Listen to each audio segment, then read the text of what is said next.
नमस्कार, मैं doctor Vikram Singh physics दोस्त चैनल पर आपका बहुत बहुत स्वागत करता हूं। हमारी टैगलाइन है it is a platform where we generate concepts and kill all doubts.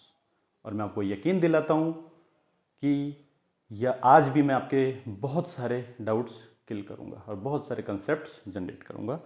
आज का चैप्टर है मोशन इन ए प्लेन। ठीक है, सबसे पहले हम बात करते हैं plane. What is plane? Plane क्या होता है? प्लेन वो होता है जिसमें क्या टू डायमेंशंस हो, जिसके पास टू डायमेंशंस हो। एक थोड़ा सा कंफ्यूजन और रहता है कई स्टूडेंट्स को कि लेंथ, ब्रेथ और हाइट ये तीन डायमेंशंस हैं। तो इसके अंदर क्या है, लेंथ और ब्रेथ का जो प्लेन है, जो डायमेंशंस है बनने वाला प्लेन, वो ही प्लेन होता है, ऐसा नहीं है। लेंथ और हाइट से भी बनने वाला प्लेन जो है वो प्लेन ही है। और जैसे इस रूम के अंदर क्या है, दरअसल में 6 प्लेन्स है टोटल। ठीक है, 6 प्लेन के अंदर है। और 3 डायमेंशनल बात करें तो वो एक ही है, 3 डायमेंशनल एरिया एक है। लेकिन प्लेन की बात करते हैं, प्लेन इसके अंदर क्या है, प्लेन जो है वो 6 है। ठीक है, अलग अलग डायमेंशंस के साथ में 6 प्लेन्स हैं। तो अब ये हो गया बात करें मोशन इन ए प्लेन, ये होता क्या है ये तो बता ही दिया आपको।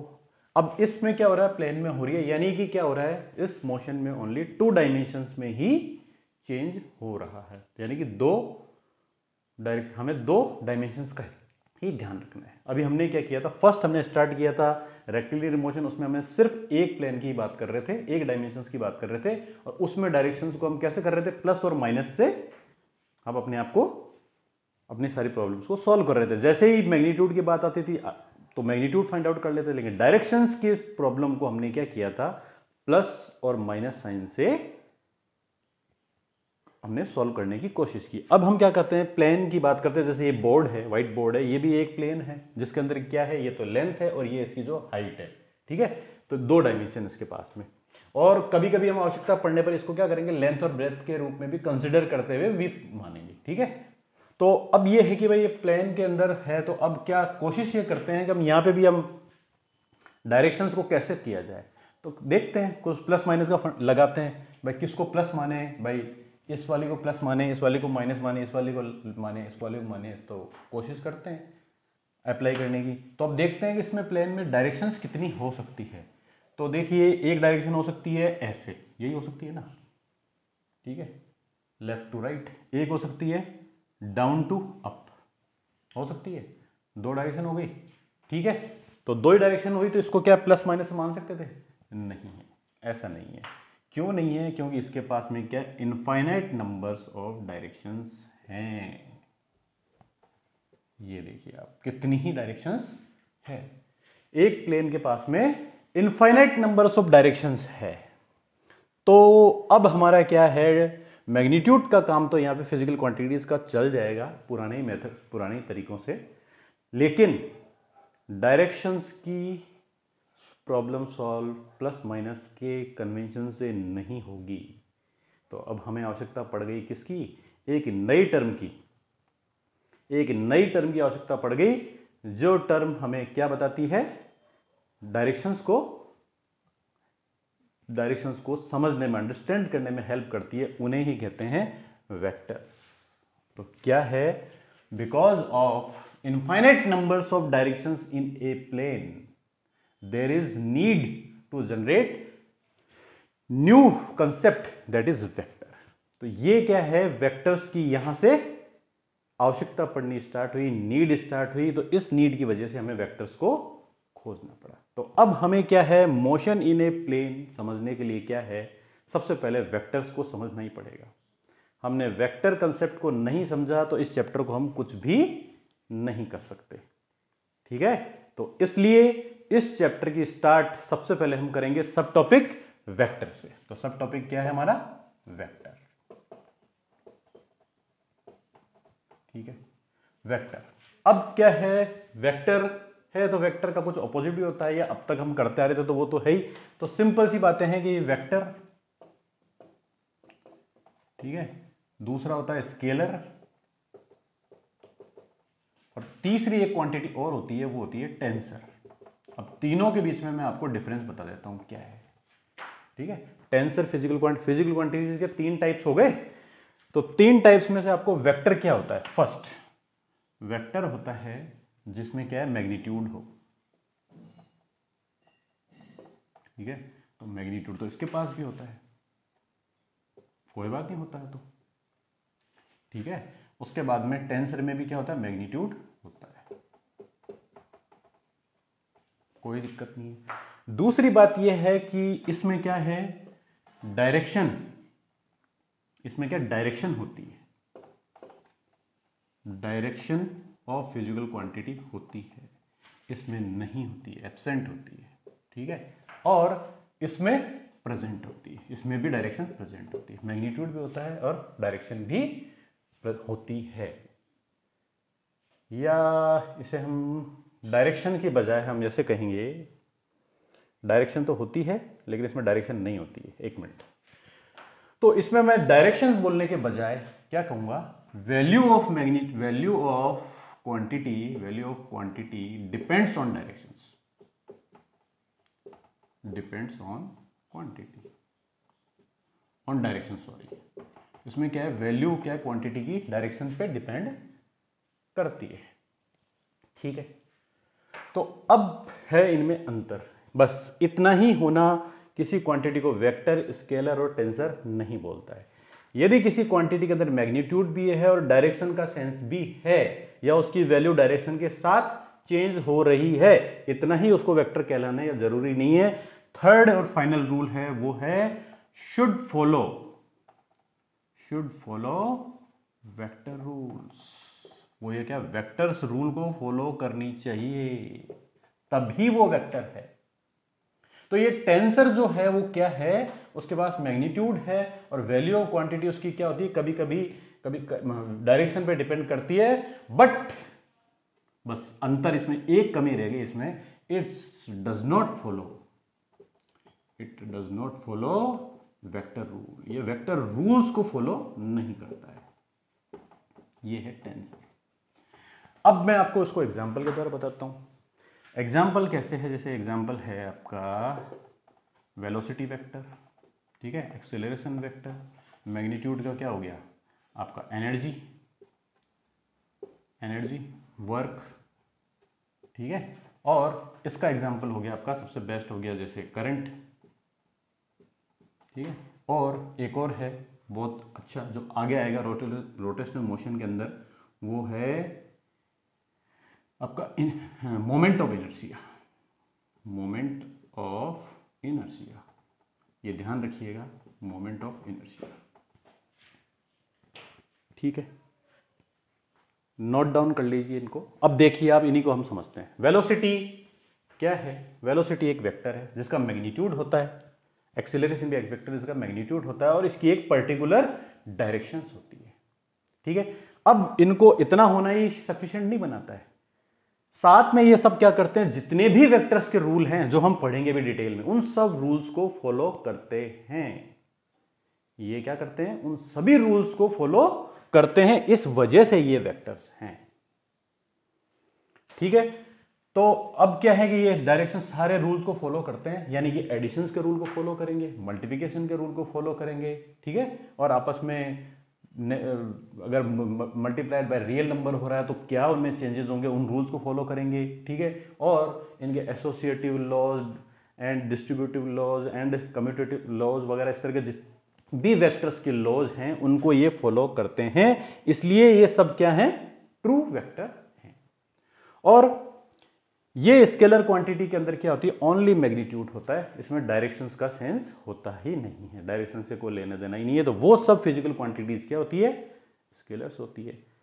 अब आता है अपना टेंसर। टेंसर में क्या है एक्चुअल में, एक देखिए आप, इसके अंदर मैग्नीट्यूड है और इसकी वैल्यूज क्या होती है, वैल्यूज इसके अंदर डायरेक्शन का सेंस भी होता है। कैसे होता है, क्योंकि हम जानते हैं करंट की डायरेक्शन क्या होती है, plus terminal to minus terminal, ठीक है। तो यदि प्लस टू माइनस डायरेक्शन है करंट की तो उसे पॉजिटिव मानी जाती है और नेगेटिव टू प्लस को नेगेटिव करंट माना जाता है। लेकिन फिर भी क्या है, ये वेक्टर रूल को फॉलो नहीं करती है। कैसे? जब आप 12th में आएंगे तो आप देखेंगे कि यहाँ से एक करंट आया, यहाँ से एक करंट आया I, और ये यहाँ से आया I, ठीक है, I1 I2। तो ये यहाँ आकर के क्या होना चाहिए, इनका जो एडिशन होता है वो क्या होना चाहिए, वेक्टर रूल से होना चाहिए, वो वेक्टर रूल से होना चाहिए।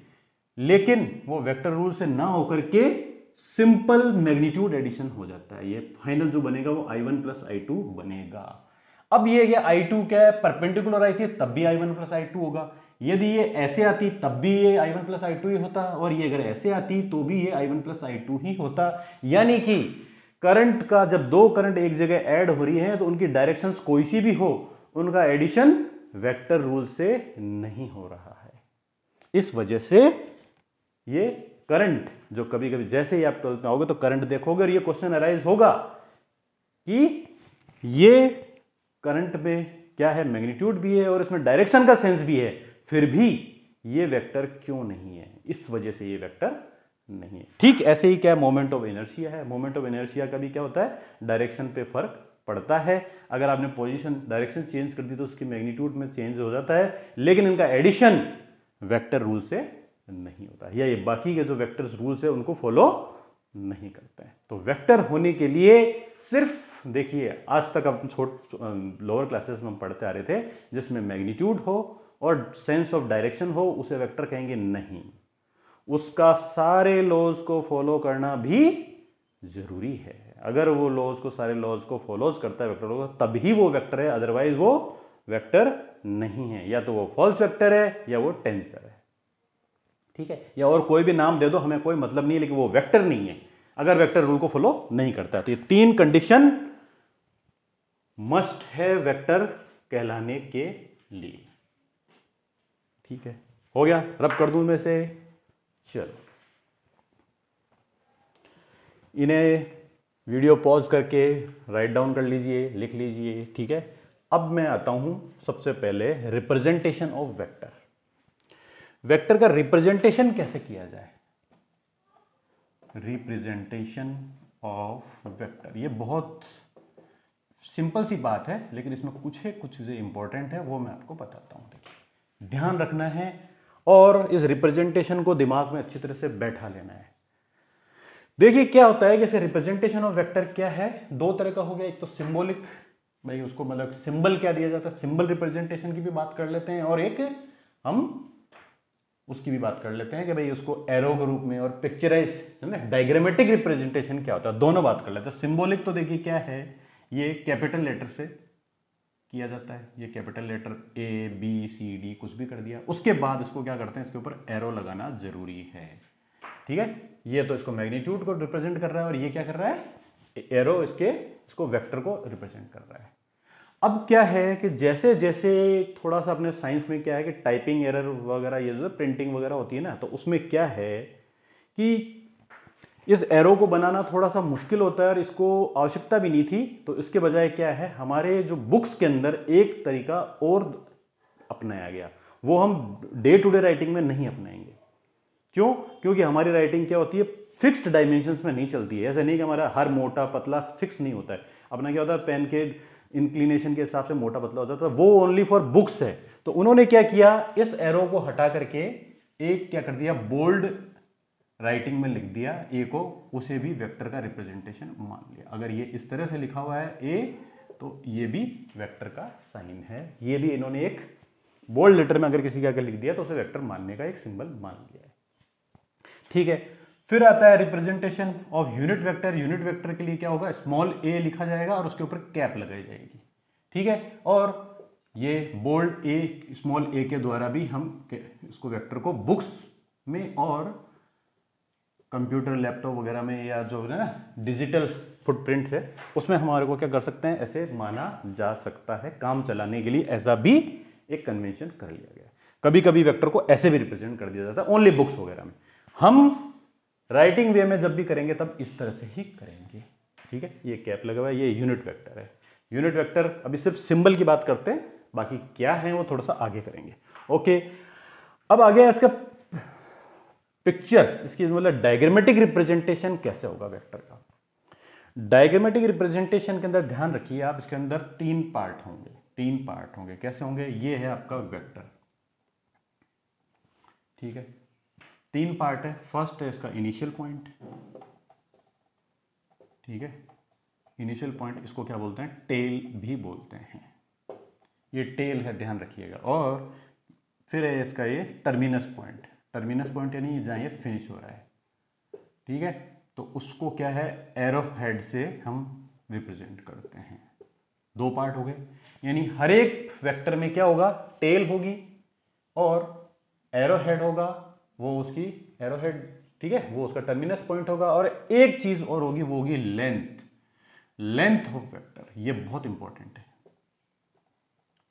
ठीक है। लेंथ ऑफ वेक्टर इंपॉर्टेंट वैसे अकेले में तो नहीं है, लेकिन जब हम क्या करेंगे, कोई दो वेक्टर ड्रॉ करेंगे तब लेंथ इंपॉर्टेंट हो जाती है, ध्यान रखिएगा आप। जब भी हम दो वेक्टर को ड्रॉ करेंगे एक प्लेन में, तब लेंथ इंपॉर्टेंट हो जाती है। तब हमको क्या है, अगर ये वेक्टर मान लीजिए जैसे इसके अंदर मान लो 5 यूनिट, ये कितने 4 या 5 यूनिट इसके अंदर क्या है? इसकी मेजरमेंट है। तो अगर हम क्या कर रहे थे, 5 यूनिट वेक्टर बता रहे थे, तो वो तो ये हो गया। अब हमें क्या करना है, एक 3 यूनिट वेक्टर बताना है, तो उसको बताने के लिए इस डायरेक्शन में बताना है, ठीक है। तो हमें ये ध्यान रखना होगा कि उस वक्त उस वेक्टर की अगर डायग्रामेटिकली हम शो कर रहे हैं, तो कभी भी आपको ये ध्यान रखना होगा, ये डायरेक्शन तो इसने शो कर दी, टर्मिनस पॉइंट शो हो ही गया, लेकिन इसकी लेंथ में जो यूनिट है ना, वो क्या होने चाहिए? 3 ही होने चाहिए। अगर ये 5 यूनिट वेक्टर ये है, तो ये 3 यूनिट वेक्टर होगा। तो तब क्या होगा, जब दोनों को कंपेयर करना है, तो देखिए क्या है, इनिशियल पॉइंट और स्टार्टिंग पॉइंट तो दोनों की शो हो गई, लेकिन मैग्नीट्यूड को हमको शो करने के लिए लेंथ हमारा जरिया है। तब हमें क्या करना पड़ेगा, हमें ये ध्यान रखना पड़ेगा कि जो इसके अगर इसके अंदर 5 अगर यूनिट्स इसके अंदर हैं लेंथ में, तो इस वेक्टर की लेंथ में 3 यूनिट ही होने चाहिए। ये आपको ध्यान रखना है। इसके बगैर आप क्या करोगे, कभी कभी कुछ प्रॉब्लम्स को सॉल्व करोगे तो ये काम नहीं हो पाएगा, ठीक है। ये आपका हो गया रिप्रेजेंटेशन ऑफ वेक्टर। याद रखिएगा, तीनों चीजें आपको शो करनी पड़ेगी। लेंथ ऑफ द वेक्टर बहुत इंपॉर्टेंट है डायग्रामेटिक रिप्रेजेंटेशन में। वेक्टर का आपको डायग्रामेटिक रिप्रेजेंटेशन करना है, बहुत जरूरी है।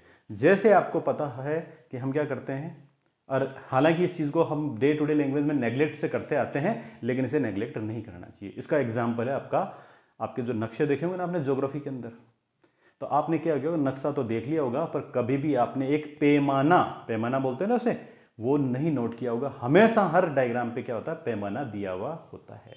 वो पैमाना हमें क्या बताता है, कंपेरेटिव बताता है कि भाई के यहाँ जो हमने इस नक्शे के अंदर दिल्ली और जम्मू कश्मीर लिखी है, तो उसके बीच में जैसे 10 सेंटीमीटर का अगर डायग्रामेटिक वो है, तो उसके अंदर 1 सेंटीमीटर उसका क्या है, 500 किलोमीटर को रिप्रेजेंट करता है, या जितने को भी करता है वो दिया हुआ होता है। ठीक वैसे ही यहां पे क्या होना चाहिए, जब भी आप इनका डायग्रामेटिक रिप्रेजेंटेशन करेंगे, तब आपके पास पैमाना होना चाहिए कि भाई उसकी एक यूनिट कितनी मैग्नीट्यूड को रिप्रेजेंट कर रहा है, कंपेरेटिव, ठीक है। ये हो गया आपका रिप्रेजेंटेशन ऑफ वेक्टर। अब मैं इसे रब कर दूं। अब है एक टर्म आती है पोलर वेक्टर, ठीक है। कुछ है जैसे पोलर वेक्टर और एक्सियल वेक्टर, ठीक है। तो मैं थोड़ा सा पोलर वेक्टर और ये कुछ टर्म्स है, ठीक है, ये मैंने यहाँ नोट डाउन कर ली है। ये इसलिए नोट डाउन किए कि मैं ये चाह रहा था, हो सकता है मैं आपको देखते वक्त कोई एक भी टर्म इसमें से छूट नहीं चाहिए, इसलिए मैंने रिमाइंड के लिए लिख लिया भाई हर इस के बारे में आपको बताना ही बताना है, ठीक है। तो अब मैं थोड़ा सा आपको पहले बताना चाहूँगा। उसके अंदर सबसे पहले ये होगा कि ये क्या है कि पोलर वेक्टर, चलो यहाँ से शुरू करेंगे। उससे पहले आपको मैं बताता हूँ पोजीशन वेक्टर, स्टार्ट हम करते हैं। पहले इनसे पहले थोड़ा सा हमको एक पोजीशन वेक्टर और डिस्प्लेसमेंट वेक्टर की बात करते हैं। तो सबसे पहले पोजीशन वेक्टर, ये पोजीशन वेक्टर क्या होता है, ठीक है। पोजीशन वेक्टर, ठीक है, पोजीशन वेक्टर के लिए देखिए फिर आपका पॉइंट आ गया है रेफरेंस पॉइंट। बार बार देखिए मैं रेफरेंस पॉइंट बोल रहा था, और मैंने आपको यह कहा था रेफरेंस पॉइंट के बगैर हम क्या कर सकते हैं, वेक्टर को पढ़ ही नहीं सकते। तो ये पोजीशन वेक्टर को भी समझने के लिए हमें फिर रेफरेंस पॉइंट की आवश्यकता पड़ गई। ठीक है, तो पोजीशन वेक्टर क्या होता है, दरअसल में किसी भी पॉइंट की पोजीशन बताता है। देखिए आप, सिर्फ वो उस पॉइंट की पोजीशन बताता है, लेकिन किसके रेस्पेक्ट में बताता है, रेफरेंस पॉइंट के रेस्पेक्ट में बताता है। ठीक है, जैसे मान लीजिए कोई पॉइंट है ए और बी। ठीक है, अब हमें क्या करना है, ये पॉइंट ए है और ये बी है। ठीक है ना, ए और बी दो पॉइंट है। अब हमें इन दो पॉइंट की क्या है, पोजीशन बतानी है। तो पोजीशन बतानी है तो पोजीशन बता ही नहीं सकते हम। आप पोजीशन बता ही नहीं सकते। कैसे नहीं बता सकते, उसका जवाब मिलेगा आपको एक छोटे सी कहानी से। ये एक लाइन ड्रॉ की है मैंने। ठीक है, ये लाइन, ये मुझे बताइए कि ये बड़ी है या छोटी है, बता सकते हो क्या आप? बड़ी है ये लाइन या छोटी है? तो आप, कोई क्या कहेगा, कोई कहे नहीं ये तो छोटी सी लाइन है, कोई कहेगा नहीं ये बड़ी लाइन है, छोटी लाइन है। ठीक है ना, तो जैसे मान लीजिए अगर आपका आंसर है ये लाइन छोटी लाइन है। ठीक है, तो अब मैं कहूंगा कि अब बताइए कि ये वाली लाइन बड़ी है या छोटी है। हो गया जवाब। तो यही एक कंसेप्ट है, किसी भी चीज को, कोई कुछ क्वेश्चंस ऐसे होते हैं उनको अगर हम बगैर रेफरेंस के उनका आंसर नहीं दे सकते। जैसे हम इस लाइन को ये नहीं बता सकते थे ये बड़ी है या छोटी है तब तक जब तक हमें कोई रेफरेंस लाइन नहीं मिलती। तो अब हमें क्या है, एक रेफरेंस लाइन मिल गई तो हम क्या कहेंगे, ये लाइन नीचे वाली ड्रॉ लाइन से बड़ी है। और अगर रेफरेंस पॉइंट ये होता तो हम कहते हैं कि ये लाइन ऊपर वाली लाइन से छोटी है। तो देखिए इसी लाइन को जब हमने इससे के रेफरेंस पे बात की तो ये छोटी हो गई, और जब इसके रेफरेंस पे बात की तो बड़ी हो गई। लेकिन इससे इस लाइन की प्रॉपर्टीज पे तो कोई फर्क नहीं पड़ा ना। लाइन की प्रॉपर्टीज तो वही रही ना, लाइन की एग्जिस्टेंस तो वही रही। सिर्फ क्या है, वो किसी के रेफरेंस पे बड़ी या छोटी हो रही है, लेकिन ओरिजिनल जो प्रॉपर्टीज है वो तो कोई उनमें कोई चेंज आ ही नहीं रहा है। ठीक है, तो यही मेरा कहने का मतलब था। रेफरेंस पॉइंट चूज करने से क्या होता है, कोई फर्क नहीं पड़ता है। आप कोई सा भी रेफरेंस पॉइंट चूज किए, उसकी पॉइंट की प्रॉपर्टी या किसी भी चीज की प्रॉपर्टीज है वो तो वही रहेंगी। सिर्फ हमें एक क्या होता है, एक रेफरेंस मिल जाएगा कि बहुत सी चीजों को हम रेफरेंस लेना जरूरी होता है उनको अंडरस्टैंड करने के लिए। अब ठीक ऐसे ही पोजीशन वेक्टर के लिए हमें क्या है, रेफरेंस की आवश्यकता है। तो अब मैंने ये कहा था इससे कोई फर्क नहीं पड़ता है, रेफरेंस पॉइंट कोई सा भी ले लो, कोई सा भी ले लो। तो अब क्या है, जब कोई सा भी पॉइंट रेफरेंस पॉइंट ले सकते हैं, तो मैंने आपको ये कहा था सबसे कन्वीनियंट होता है कोऑर्डिनेट सिस्टम के अंदर लेंगे हम, रेफरेंस सिस्टम के द्वारा ले लेते हैं। तो क्या करेंगे, सबसे होता है ये कोऑर्डिनेट सिस्टम में इसको कर दिया, तो अब सबसे बेस्ट होता है रेफरेंस सिस्टम ओरिजिन। इस वजह से ओरिजिन क्या होता है, सबसे कन्वीनियंट रेफरेंस सिस्टम होता है, इसलिए हम ओरिजिन को रेफरेंस सिस्टम लेते हैं।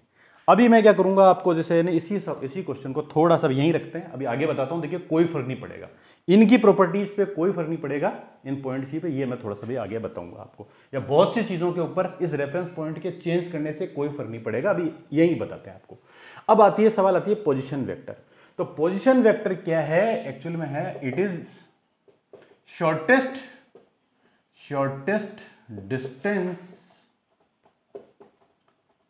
between point this point जिस भी पॉइंट की बात कर रहे हैं, this point and reference point,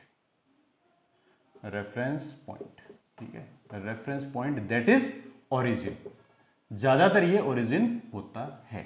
तो देखिए जो शॉर्टेस्ट डिस्टेंस है ना, वो इन दोनों के बीच में वो कहलाती है पोजीशन वेक्टर। तो अब ए की पोजीशन वेक्टर क्या हो गया, दरअसल मैंने वेक्टर ड्रॉ किया तो इससे हमने क्या कर दिया, इसको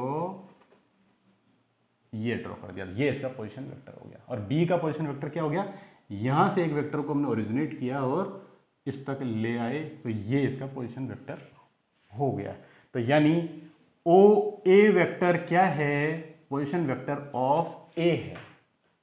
ठीक है, ओ ए क्या है, position vector of O A है, और ओ बी क्या है, O B is position vector of O B है। ठीक है, यदि हमने ओरिजिन को ना मानते हुए इसे मान लिया होता रेफरेंस पॉइंट, तो भी कोई फर्क नहीं पड़ता। तब ये क्या हो जाता, इस रेफरेंस पॉइंट का नाम ओ के बजाय क्या हो जाता, एम हो जाता। तब हमारा क्या हो जाता, पोजीशन वेक्टर एम ए हो जाता। पोजीशन वेक्टर एम ए हो जाता और इसका पोजीशन वेक्टर क्या हो जाता, एम बी हो जाता। ठीक है, लेकिन इससे क्या होता, थोड़ी कैलकुलेशंस में समस्याएं आती। ठीक है, कैलकुलेशन में समस्या आती है। अब कैसे आती है वो हम छोटा सा समस्या, मतलब थोड़ा सा कॉम्प्लिकेटेड हो जाता और कुछ भी नहीं है। ये थोड़ा सा कन्वीनियंट है, वो थोड़ा सा कॉम्प्लिकेटेड हो जाता। ठीक है, अब मैं आपको बताता हूं, जैसे ये है 0 और 0, इसके 0 0 प्लेन में है इसलिए तो 2 डायमेंशन है। इसका है एक्चुअल में 2 0।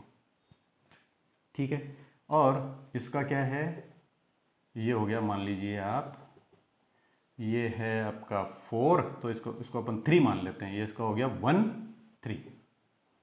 ठीक है, कोऑर्डिनेट सिस्टम में 1 3 हो गया। और इसका क्या हो गया, ये हो गया करीब 6 है ना, तो 6 और ये देखो दोनों एक दूसरे के बराबर ही है, तो ये क्या हो गया 6 3। ठीक है, अब देखिए मैं आपको ये कहना चाह रहा था कि हमारे को क्या करना है, पोजीशन वेक्टर बताना है। तो ठीक है, तो अब ध्यान से देखिए आप, हमारा इस समय क्या है, रेफरेंस सिस्टम ये है। तो इस रेफरेंस सिस्टम से ये वेक्टर क्या बन गया, ये बन गया। और यहां से इससे क्या बन गया, पोजीशन वेक्टर इसका बन गया, ये बन गया। अब मुझे ये बताना है कि ये बताइए कि इन दोनों पॉइंट के बीच में डिस्टेंस कितनी है।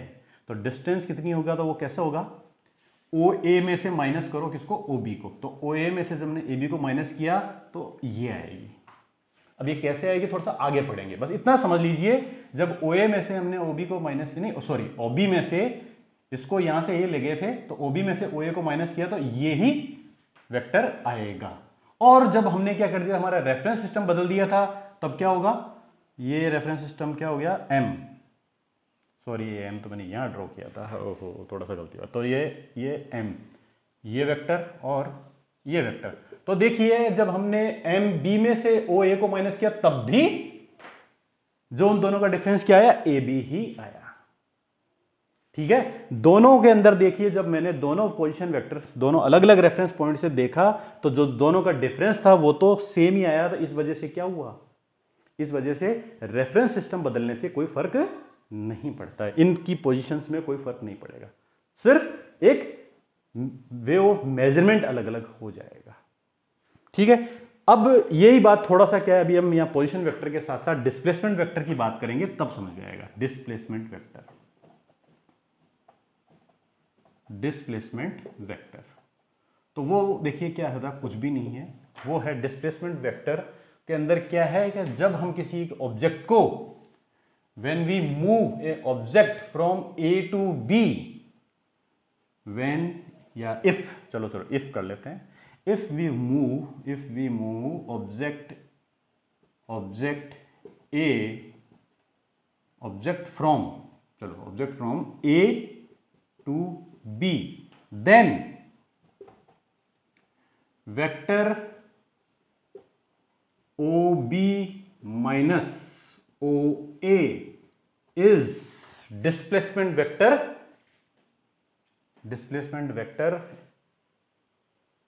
AB।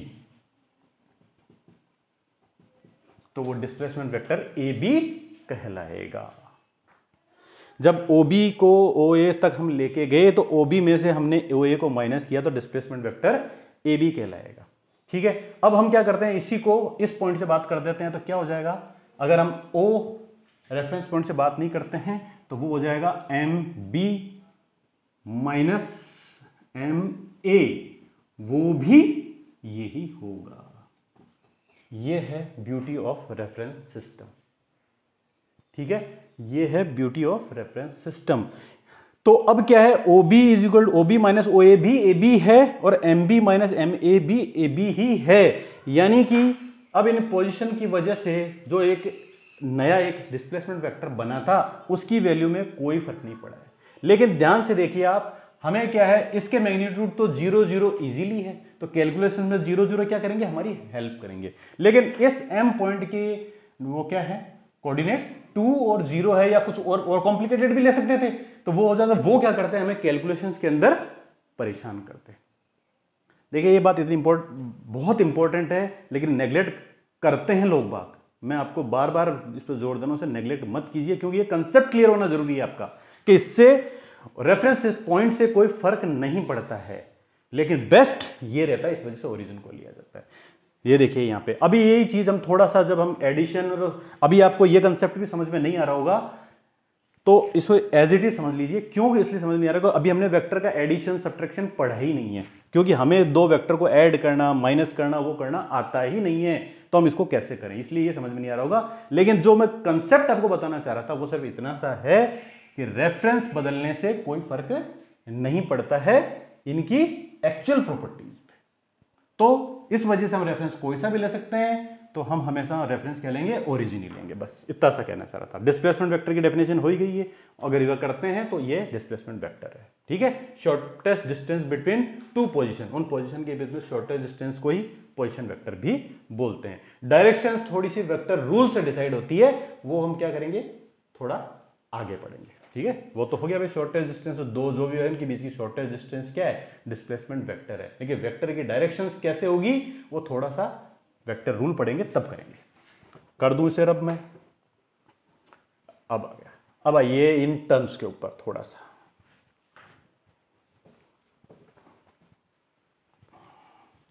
देखिए एक टर्म है वो जो काफी काम आएगी, वो है पोलर वेक्टर और एक्सियल वेक्टर। पोलर वेक्टर और एक्सियल वेक्टर दोनों को हम साथ साथ ही कर लेते हैं।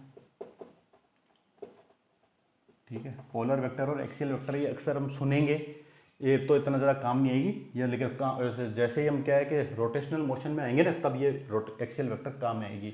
और जब तक मैं इस टर्म से, जब तक मेरा इस टर्म से इंट्रोडक्शन नहीं हुआ तब तक मैं बहुत परेशान रहा था। मुझे रोटेशनल मोशन समझ में ही नहीं आया। ठीक है, रोटेशनल मोशन समझ में ही नहीं आया, लेकिन जैसे ही मुझे एक्सियल वेक्टर पता चला मेरी बहुत बड़ी समस्या सॉल्व हो गई। और मैं ये समस्या चाहता हूं कि आपके साथ ये समस्या ना आए। क्या है एक्चुअल में, एक्सियल पोलर वेक्टर क्या होते हैं, ट्रू वेक्टर होते हैं। ठीक है, ट्रू वेक्टर होते हैं। और ये क्या होते हैं एक्चुअल में, इनको फॉल्स वेक्टर होते हैं। इनके अंदर फॉल्स वेक्टर क्यों है, क्योंकि जैसे टेंसर होता है ना, वो पूरे वेक्टर लॉ को फॉलो नहीं करता है, वो टेंसर है। ठीक वैसे ये फॉल्स वेक्टर क्या है, टेंसर और ट्रू वेक्टर के बीच की है। ठीक है, ये इसके अंदर क्या है, वेक्टर प्रॉपर्टीज तो हैं लेकिन क्या लिमिटेड है, पूरी प्रॉपर्टीज नहीं है, इस वजह से ये क्या है, फॉल्स वेक्टर है।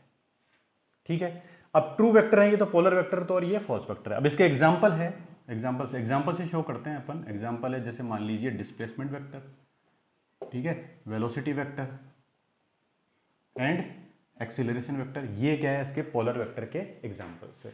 और फॉल्स वेक्टर यानी एक्सियल वेक्टर के एग्जांपल्स हैं टॉर्क, ठीक है, एंड एंगुलर मोमेंटम p।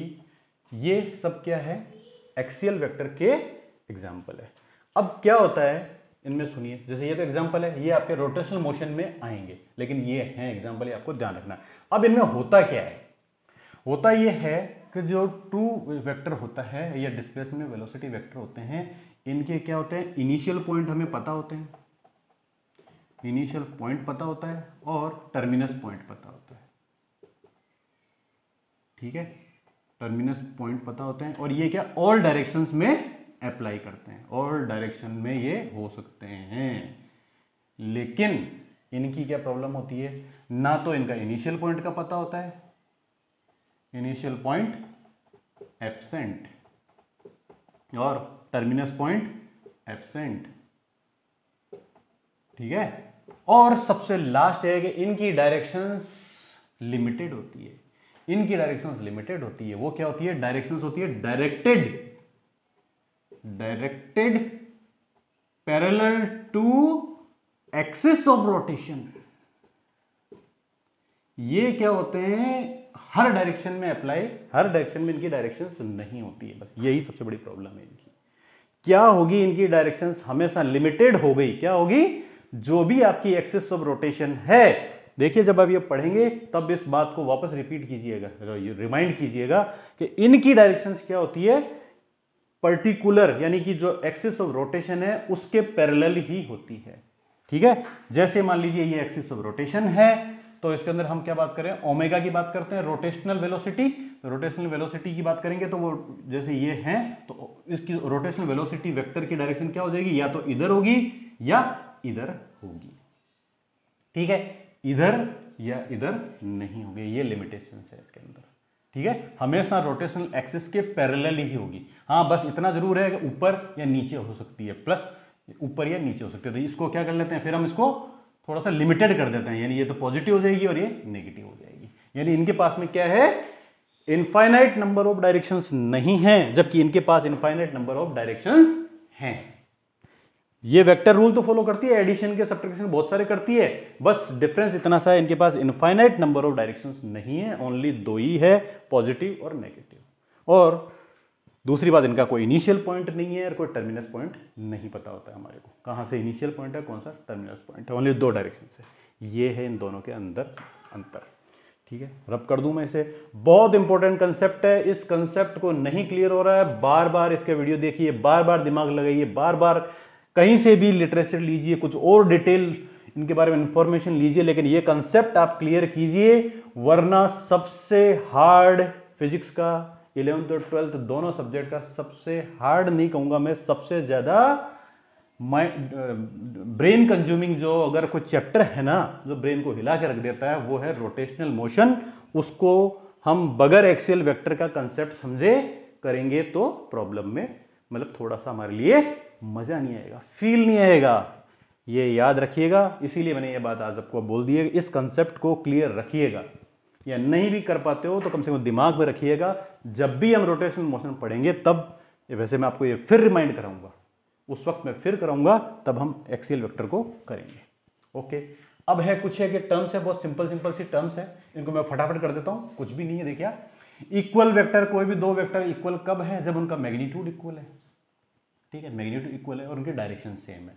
ठीक है, और नेगेटिव वेक्टर वो है जो क्या है, इक्वल वेक्टर, जैसे आप डायग्राम बनाते चलते हैं फटाफट, ये वेक्टर और ये वेक्टर, देखिए इसके अंदर क्या है, ये ऐसे मैं ऐसा कर देता हूँ। ठीक है, ये इसके अंदर यूनिट है, ये क्या है, दोनों इक्वल वेक्टर है। क्यों, क्योंकि इनके अंदर इसका क्या है, डायरेक्शन एक है।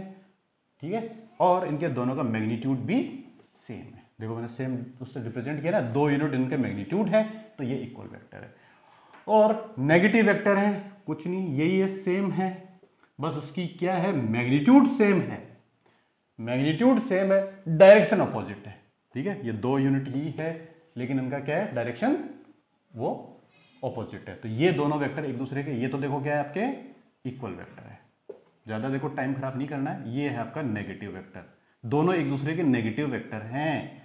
मैं ये नहीं कहूंगा कि ये इसका नेगेटिव है और ये इसका नेगेटिव है, ये नेगेटिव वेक्टर नहीं है। हाँ, ये भी कंसेप्ट रख लीजिए आप, ये वेक्टर नेगेटिव नहीं है, ये दोनों वेक्टर एक दूसरे के नेगेटिव है। ठीक है, नेगेटिव का मतलब दोनों की डायरेक्शन एक दूसरे के ऑपोजिट है। हालांकि मैग्नीट्यूड सेम हो सकते हैं, मैग्नीट्यूड तो सेम हो सकते हैं, लेकिन उसी का नेगेटिव करना है तो मैग्नीट्यूड सेम रखना पड़ेगा। ठीक है, तो दोनों वेक्टर क्या है, एक दूसरे के नेगेटिव तब हैं जब उनका क्या, मैग्नीट्यूड तो सेम हो लेकिन डायरेक्शन अलग हो। अब मॉडुलस ऑफ वेक्टर की बात करते हैं हम किसी भी अंदर, तो वो कुछ भी नहीं है, ओनली मैग्नीट्यूड। मॉडुलस का मतलब क्या होता है, ओनली वैल्यू ऑफ मैग्नीट्यूड। बिना डायरेक्शन के अंदर में बात करते हैं तो वो वैल्यू ऑफ मैग्नीट्यूड है। ठीक है, और अब है आपका यूनिट वेक्टर यानी ए कैप हो जाएगा। उसके लिए क्या करोगे आप, किसी भी एक वेक्टर को उसके इससे मैग्नीट्यूड ऑफ वेक्टर से, उससे आपको पहले आपको यूनिट वेक्टर से मॉडुलस, जैसे ए वेक्टर है तो ए वेक्टर के मॉडुलस को हम क्या करते हैं, ऐसे रिप्रेजेंट करते हैं, ये इस तरह से, ये मैग्नीट्यूड का रिप्रेजेंटेशन है। अब इस मैग्नीट्यूड से हम जब इसको डिवाइड कर देते हैं, यूनिट वेक्टर को डिवाइड कर देते हैं, तो वो क्या बन जाता है, यूनिट वेक्टर बन जाता है। अब यहां हमें थोड़ा सा रुकना पड़ेगा, नहीं चलो अभी रुकने की आवश्यकता नहीं है। ठीक है, अभी हम सिर्फ डेफिनेशन है भाई के ये यूनिट वेक्टर है। अगर वेक्टर को, किसी एक वेक्टर को अगर आप इसके मैग्नीट्यूड से वो करते हैं तो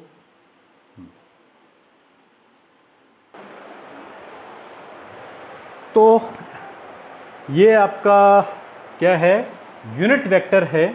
जब हम क्या करते हैं, किसी भी वेक्टर को उसके मॉडुलस से डिवाइड कर देते हैं तो वो यूनिट वेक्टर बनता है। ठीक है, अब आते हैं हम इनकी ज़्यादा, देखिए आपको नोट्स अलग से ले लीजिएगा, ये इतने इंपॉर्टेंट नहीं है, आप तो ये कहीं से भी पढ़ेंगे, ये तो कंसेप्ट हो जाएंगे, इनका क्लियर कुछ भी नहीं है, और जैसे जैसे हम करेंगे वो हो जाएगा। अब आता है फिक्स्ड वेक्टर। ये फिक्स्ड और फ्री वेक्टर, ये बहुत इंपॉर्टेंट है, ये सब बहुत ही इंपॉर्टेंट है, फिक्स्ड और इस पे कंसेप्ट जो मेरे को आपको बताने हैं, fixed vector and free vector. देखिए क्या है, कुछ वेक्टर्स क्या होते हैं, फ्री होते हैं और कुछ फिक्स्ड होते हैं। जैसे पोजीशन वेक्टर जो है ना, वो क्या है, फिक्स्ड वेक्टर है, किसी भी पॉइंट का पोजीशन वेक्टर फिक्स है, उसको हम मूव कर ही नहीं सकते। लेकिन अब कुछ होते हैं फ्री वेक्टर, फ्री वेक्टर है, ठीक है।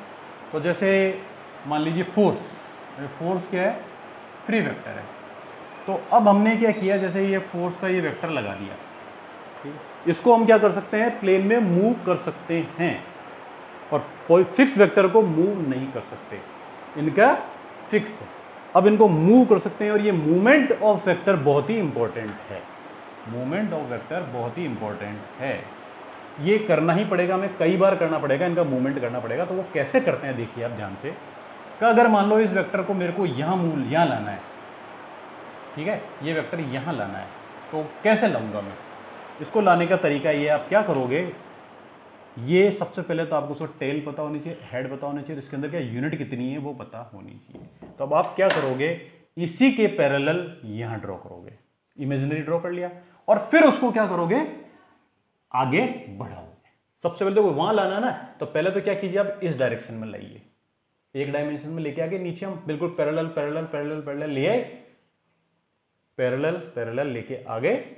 उसके बाद आपको क्या करना है, इसका फॉरवर्ड मूवमेंट करना है, फॉरवर्ड मूवमेंट करके आप कहीं भी ले जा सकते हो। तो देखिए मैं आपको क्या किया, यहां लेके गया, ठीक है।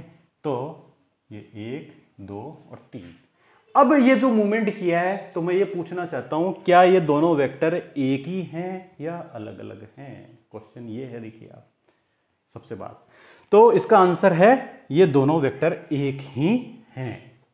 क्यों एक ही है, क्योंकि ध्यान से देखिए आप, वेक्टर के अंदर क्या है, को दो वेक्टर दो इक्वल सेम कब है, जब उनके पास डायरेक्शंस एक हो, इनकी डायरेक्शंस एक ही है, right side perpendicular to right, है ना। दूसरी बात, इनकी क्या है, मैग्नीट्यूड इक्वल होना चाहिए, इसका मैग्नीट्यूड भी 3 यूनिट है, इसका मैग्नीट्यूड भी 3 यूनिट है। तो ये दोनों वेक्टर क्या हैं, एक ही हैं।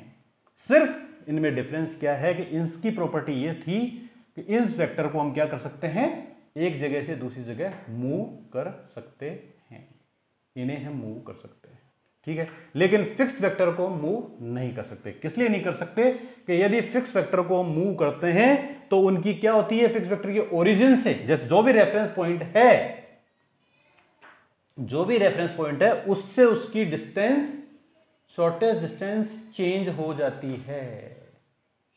शॉर्टेस्ट डिस्टेंस क्या है, चेंज हो जाती है। इस वजह से ये वेक्टर क्या है, fixed vector, position vector fixed vector है, उसे हम मूव नहीं कर सकते। लेकिन जो फ्री वेक्टर्स हैं उनको चेंज करने पे कोई फर्क नहीं पड़ता है, तो वो ये हैं, क्या नाम, फ्री वेक्टर्स माने जाते हैं, ठीक। अब बात आ रही है कोलिनियर वेक्टर। अब देखिए ये जो मूवमेंट है ना, इस मूवमेंट को इस्तेमाल, देखिए मैं आपको इस्तेमाल करूंगा, कई क्वेश्चंस आएंगे, कई प्रॉब्लम्स आएंगी, उनके अंदर इस्तेमाल करेंगे हम। जैसे ही रेन के अंदर जो क्वेश्चंस आते हैं उनमें इस्तेमाल करेंगे, और किसी के अंदर बोट जो फ्लो हो रही है, स्ट्रीम वाटर अप स्ट्रीम के अंदर वेक्टर, उनका वेक्टर क्वेश्चन को, उनमें हमको इसको इस्तेमाल करेंगे। ये मूवमेंट बहुत काम का है, इसको फिर दिमाग में रख लीजिएगा। मूवमेंट करने का तरीका देखिए आप क्या है, सबसे पहले आप उसको नीचे ले जाइए एज इट इज पैरेलल, और फिर उसको फॉरवर्ड मूवमेंट दीजिए बिना कोई इंक्लिनेशन, कोई एंगल में चेंज किए हुए, तो ये वेक्टर का मूवमेंट हो जाएगा। ये मूवमेंट हम इस्तेमाल करेंगे, ये याद रखिएगा आप, ठीक है। इसे रब कर दूं मैं। अब है आपका कोलिनियर वेक्टर। कोलिनियर वेक्टर कुछ ही नहीं है, यानी कि दोनों वेक्टर जब अगर एक ही लाइन में होते हैं, देखिए ये दोनों वेक्टर क्या है, कोलिनियर वेक्टर है। इनको जब हम एक लाइन ड्रॉ करते हैं तो वो क्या होती है, इनमें से निकल जाती है। कोप्लेनर वेक्टर, यानी कि ये जितने भी इसमें मैं वेक्टर बनाता हूं इस बोर्ड पे, वो सारे कोप्लेनर वेक्टर होंगे, क्योंकि इनके प्लेन क्या होंगे, सेम होंगे, ठीक है। हो गई बात। अब आती है कोलिनियर और को वेक्टर टर्म्स इतनी इंपॉर्टेंट नहीं थी।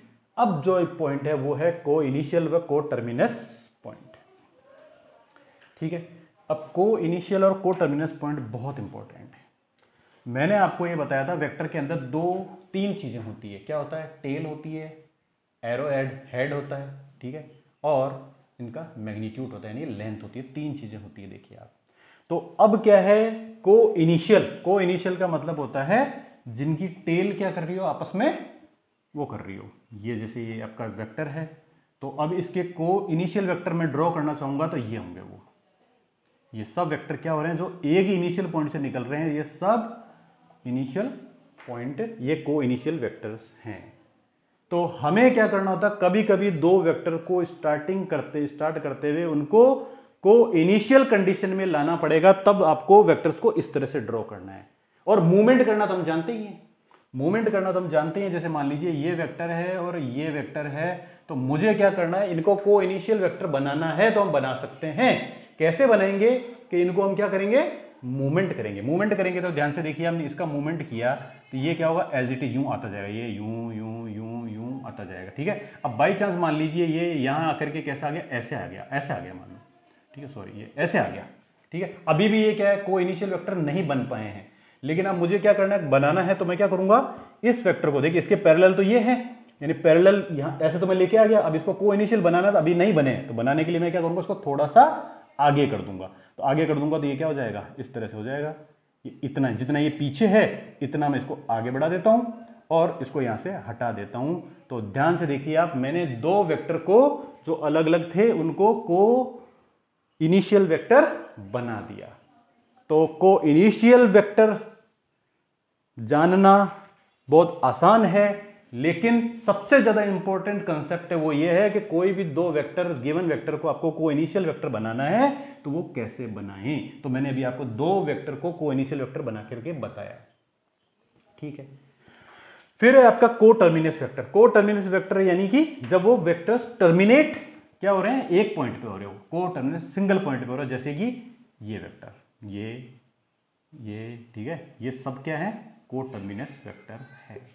फिर मैं आपको कहना चाहूंगा कि को टर्मिनस वेक्टर को पहचानना बहुत आसान है, लेकिन अब हमें क्या करना है? कोई दो वेक्टर को टर्मिनस वेक्टर बनाना है, वो मुश्किल है। तो अब मुझे क्या करना है? इन वेक्टर को दोनों को टर्मिनस बनाना है। तो उसको कैसे बनाऊंगा? देखिए आप, ये हो गया को टर्मिनस, इन दोनों को बनाना है। जैसे छोड़ दूं मैं एक बार, ठीक है जी, छोड़ दिया। अब क्या करना है? मुझे इस वेक्टर को ट्रांसफर करना है। तो ट्रांसफर करते करते करते मैं क्या करूंगा? यहां तक लाया था, तो मैं यहां तक न ला के मैं क्या कर दूंगा? यहीं तक लेके आ जाऊंगा। अगर इस वेक्टर का मूवमेंट, तो ये देखिए आप, ये क्या बन गए? दोनों वेक्टर को टर्मिनस वेक्टर बन गए।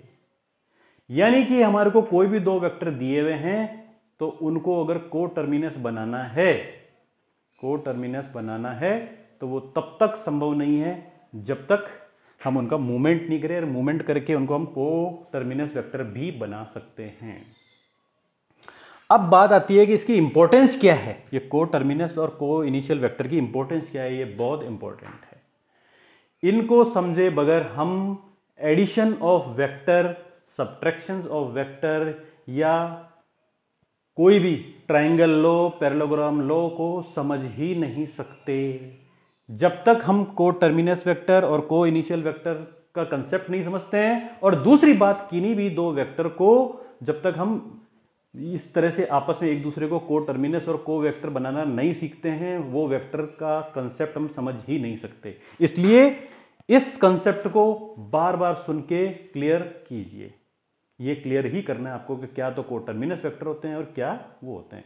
ये इतना इंपॉर्टेंट नहीं है कि क्या होते हैं, लेकिन इनके होने की इंपॉर्टेंस क्या है वो ज्यादा इंपॉर्टेंस है। वो ये है, जब तक ये नहीं समझेंगे तब तक हम इनको एडिशन और वेक्टर सब्ट्रैक्शन वगैरह नहीं कर सकते। इसलिए दो वेक्टर को टर्मिनस बनाना या को इनिशियल बनाना आपको आना चाहिए, वो मैंने आपको सिखा दिया।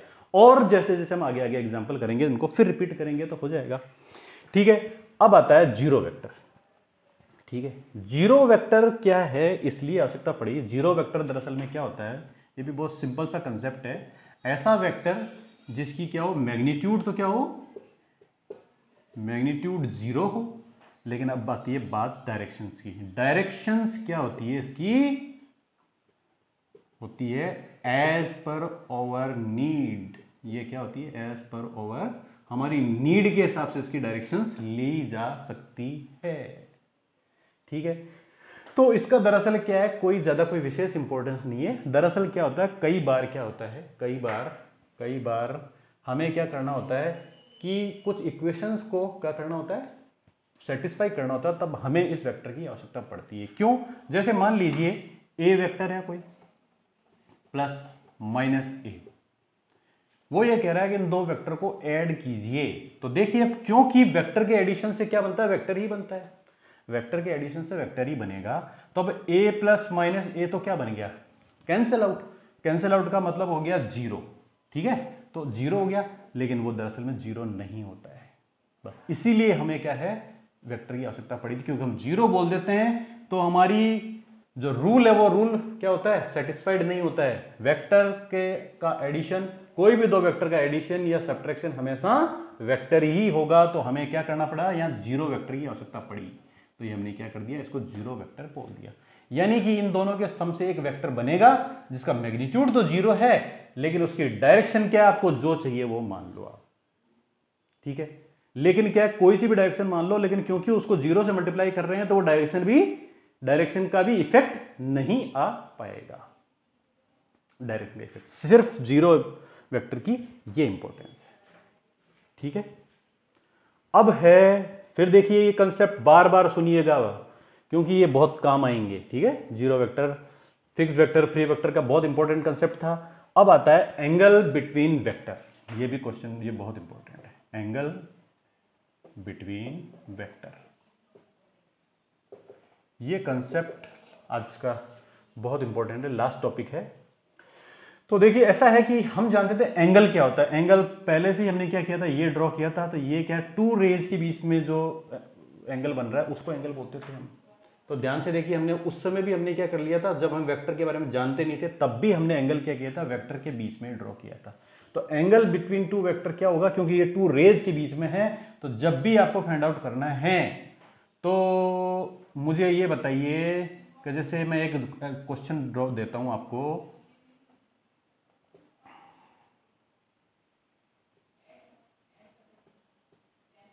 ये है ए वेक्टर और ये है बी वेक्टर। तो आंसर दीजिए कि इसके अंदर ए और बी एंगल के बीच, वेक्टर के बीच में एंगल कितना है, ठीक है। तो आपका हर आदमी आंसर देगा, हर एक दे देगा, बहुत इजी सा सवाल है, 60 डिग्री। तो मैं आपको बच्चों ये कहना चाहता हूं, जिस भी स्टूडेंट का आंसर 60 डिग्री है उससे मेरी हाथ जोड़ के विनती है, कृपया अपने कंसेप्ट्स को बार बार रिवाइज कीजिए। ये रॉन्ग आंसर है। ए और बी वेक्टर के बीच में एंगल 60 डिग्री है ही नहीं। क्यों? क्योंकि हम पहले से ही पढ़ते आ रहे हैं कि एंगल हमेशा दो रेज के बीच में होता है, लेकिन वो दो रेज क्या होनी चाहिए, को इनिशियल होनी चाहिए। वो दोनों रेज क्या होनी चाहिए, को इनिशियल होनी चाहिए, ठीक है। दो रेज के बीच में होता है तब वो रेज दोनों को इनिशियल होनी चाहिए, यानी एक इनिशियल पॉइंट से निकलनी चाहिए। तो यहां पे प्रॉब्लम क्या आ रही है, ये दोनों वेक्टर रेज को ही रिप्रेजेंट कर रही है, तो एंगल हमें बताना है। तो ये दोनों एंगल क्या है, को इनिशियल नहीं है, तो हमें पहले इनको क्या बनाना पड़ेगा, को इनिशियल। तो को इनिशियल बनाएंगे तो उसके लिए मैंने बताया था आपको मूवमेंट ऑफ द वेक्टर। अब देखिए आ गया ना मूवमेंट ऑफ वेक्टर। अब मूवमेंट ऑफ वेक्टर करना पड़ेगा, तो हम क्या करेंगे, इस वेक्टर को ऐसे एज इट इज आगे बढ़ा देंगे। तो ये वेक्टर आ गया ये यहां पे, ठीक है, ये भी ए ही रहेगा, ये माइनस ए नहीं बना, देखो भी आप, वही हमने इसको सिर्फ आगे बढ़ा दिया है। तो अब जो इन दोनों के बीच में जो एंगल है ना, ये 120 डिग्री। तो ध्यान से देखिए आप, इन दोनों ए और बी के बीच में एंगल है 120 डिग्री, ना कि 60 डिग्री नहीं है। तो कभी भी इस कंसेप्ट को समझे बगैर भी हम पैरेललोग्राम लॉ और एनालिटिकल्स जो है एग्जामिनेशन इवोल्यूशन ऑफ वेक्टर से वो नहीं समझ सकते।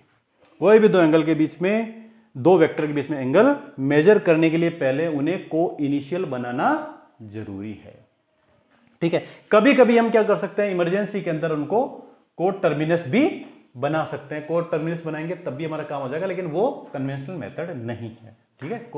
को टर्मिनस पे भी एंगल क्या होता है, दोनों के बीच में एंगल बनेगा वो भी एंगल ही होगा। क्यों होगा, चलो ठीक है। को टर्मिनस, जैसे को टर्मिनस बना लेते हैं, मान लीजिए ये है, अब मैं इस वेक्टर को पीछे ले आता हूं, ठीक है, ये को टर्मिनस बना दिया। तब भी इनके बीच में एंगल जो था वो भी 120 डिग्री आया हुआ है। ठीक है, लेकिन ये सही तरीका, ये हमेशा को इनिशियल ही बनाना है क्योंकि एंगल को इनिशियल ही होता है। लेकिन काम में हम इस बात को ले पाएंगे जब दो वेक्टर क्या है, को टर्मिनस है, एक पॉइंट पे टर्मिनेट हो रहे हैं, तब भी उन दोनों के बीच में जो एंगल बनाना है उस एंगल को भी हम एंगल बिटवीन टू वेक्टर मान सकते हैं। ठीक है ना, जब को टर्मिनस सिचुएशन में तब भी उनके बीच में जो एंगल है दरअसल में वो ही एंगल इनिशियल पॉइंट से ड्रॉ करके करेंगे तो होगा, लेकिन असली एंगल तो यही है। सिर्फ जब हमें कभी वैल्यू की बात करनी हो तो हम इसके द्वारा भी काम चला सकते हैं। ठीक है, को टर्मिनस सिचुएशन में भी एंगल जो बनेगा वही एंगल बिटवीन वेक्टर ही होगा, लेकिन असली एंगल ये है। इस कंसेप्ट को 5 बार सुनिएगा, जब तक क्लियर नहीं हो तब तक सुनिएगा। साथ ही साथ मैं आपको थोड़ा सा एंगल पॉजिटिव और नेगेटिव का कंसेप्ट ही बता देता हूं। ये पॉजिटिव प्लस 60 पॉजिटिव होगा, नेगेटिव होगा, क्या होगा ये बताना है। तो ये कैसे होगा, देखिए आप, ये है आपका एंगल, मान लीजिए ये एंगल है, ये एंगल है, ठीक है, एक मिनट सॉरी, ये एंगल है। अब मुझे बताइए इसमें कितने एंगल है, ये मैंने कितने एंगल ड्रॉ किए हैं, या कौन सा एंगल ड्रॉ किया है, या एक्यूट एंगल ड्रॉ किया है या ऑब्ट्यूस एंगल ड्रॉ किया है। ठीक है, तो इसका जवाब होगा अभी तक हमें क्लियर नहीं है ये कैसा एंगल है, नहीं है, क्योंकि ये इनकम्प्लीट इंफॉर्मेशन है। इसके अंदर हमें क्या करना पड़ेगा, ये शो करना पड़ेगा। अगर मैं ये शो करता हूं तो ये एक्यूट एंगल है, और अगर मैं ये शो करता हूं तो ये ऑब्ट्यूस एंगल है। ठीक है, और जब मैं एंगल को इधर से मेजर करता हूं तो ये नेगेटिव एंगल माना जाएगा। यानी कि अगर एंगल को मैं क्लॉकवाइज डायरेक्शन में, एंटी क्लॉकवाइज डायरेक्शन में मेजर करता हूं तो पॉजिटिव एंगल माना जाएगा, और अगर एंटी क्लॉकवाइज डायरेक्शन में मेजर करता हूं तो उसे नेगेटिव एंगल माना जाएगा। ठीक है, एंटी क्लॉकवाइज डायरेक्शन में कर दिया तो उसे नेगेटिव एंगल, लेकिन जब तक ये ड्रॉ नहीं करता हूं मैं तब तक एंगल नहीं बता सकता हूं। तो यहां पे ये तो एक्यूट एंगल है, और देखो सेम सिचुएशन के अंदर ये वेक्टर दोनों ये है ना, तो ये आपका क्या है, ऑब्ट्यूस एंगल है।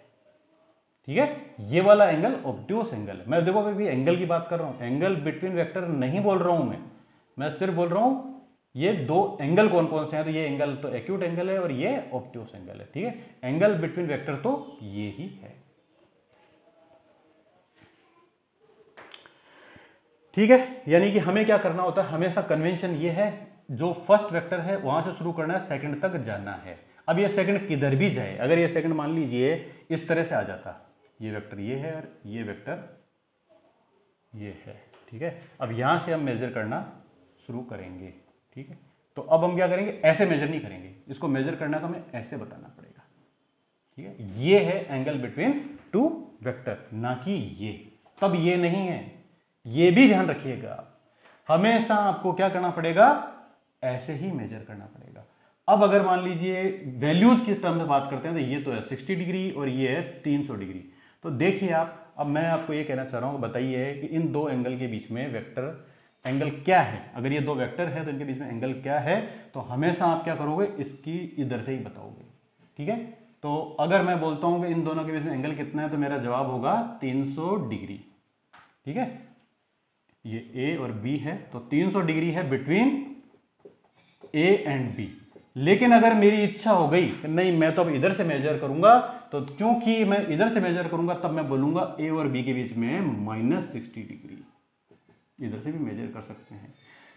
ठीक है, लेकिन तब मुझे क्या करना पड़ेगा, ऐसी डायरेक्शन लेनी पड़ेगी, हमेशा ए से बी लेनी पड़ेगी, तब मैं बोलूंगा -60 डिग्री है, क्योंकि मैंने जब क्लॉकवाइज डायरेक्शन में मेजर किया एंगल को तो वो नेगेटिव हो जाएगा।